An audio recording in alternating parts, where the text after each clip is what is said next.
Alright guys, it's Saint here to bring you all a quick live commentary. Today is a special day for Battlefield on consoles as we received private servers. Finally. Yep, it's true. They are here. We'll go over the prices quick. We're going to go over the server settings and then the in-game controls. So first of all, the prices for these servers are as follows. For a 1 day, it is going to cost $4.05. For a 7 day, it's going to cost $6.45. For a 30 day, it's going to cost $24.45, and for 90 days rental of a server, it's going to cost $59.99. This is a slight difference from the BF3 servers. Some of these prices are more, some of them are less. 1 day on BF3 used to only cost $1, whereas now it's going to cost $4. But 90 days used to cost $65, where now it's only going to cost $60. So we got kind of the best of both worlds as far as prices go. Next up would be the server settings. I have already grabbed a server because I was just really excited and interested to see how it's going to be like. So here it is, the server. We find it just like we did in BF3 by going to my servers, or in this case it's my rented servers. Find the server right here. If you wanted to rent another one, you can click one of these icons and we'll see our usual server info that we are used to seeing in BF3. There are a few things different with setting up these servers, however, as I've noticed right away. Before, when you used to click map rotation, we would have extra server settings that we could set here, such as like player counts and such. Those have been moved to the presets, and the only things you'll actually be able to change here is matches. As you can see, though, it works exactly like it did in BF3 for that matter. You can get any game mode map on any rotation you would like. So now I'll show you quickly the presets. Here's the preset settings. You create it just like you would any other. It looks very similar to the BF3 ones, except, like I said, it's going to have those settings that used to be in the map settings, which would be down here, map settings. This is going to change the max players and such for like 5v5 servers or 15v15 servers, and allow you to really control. The one thing that I did notice, though, is that number of players to start round can't go above 8. So I wonder if that is something we can maybe talk Battlefield into changing, because it would be nice to be able to change that as well. You can also change the ticket bleed rate, which I thought was kind of cool. That is something that wasn't in BF3, so if like there was a 2 cap, you can change the rate of the bleed rather than changing maybe how many tickets there are. You can make the bleed really slow, and then it'd be a long game, or you can make it faster and it'd be a shorter game.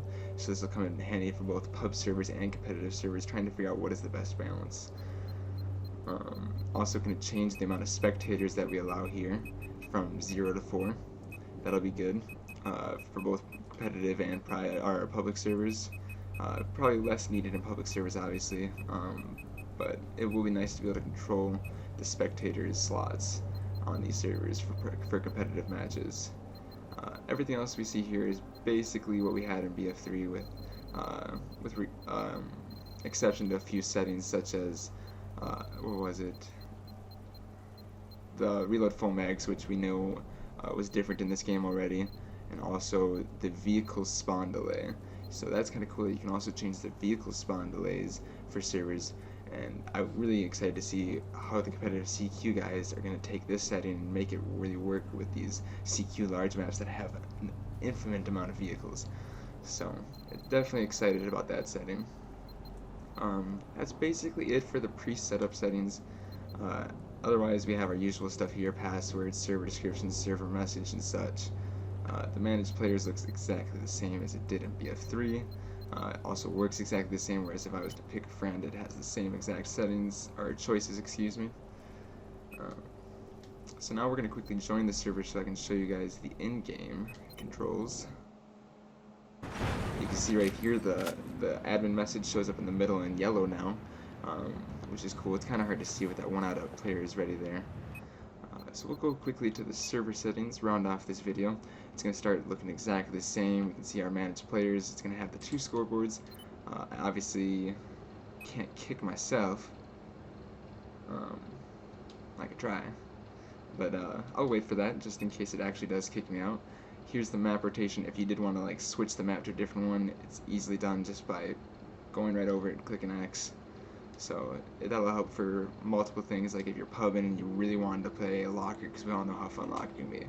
I don't want to wait this many maps to play a locker dom, so we could obviously pick that. And it also helps for competitive. To let's say we tied Shanghai in competitive on defuse. If we moved on to Langkang, I could say, hey, we need to go back to Shanghai. I can click this. We can quickly burn one round of Langkang, and then after that, we'd go straight back to Shanghai. So that is all for the map rotation settings. Let me try and kick myself. See right here, it's kick and ban, very similar to the way it was in BF3. Players left the server. Obviously, I haven't. Probably can't kick myself, but that will round off our server settings. So if you guys have any questions, make sure to put it in the comments below, and I will feel free to answer those for you. We all are new to these servers. They did look very similar to BF3, but there obviously was some new things. I might have missed some things, so if you notice any other new things, feel free to also throw those in the comments to help me out. And let's get these competitive matches rolling. I'm excited to see what these private servers are going to bring to our community.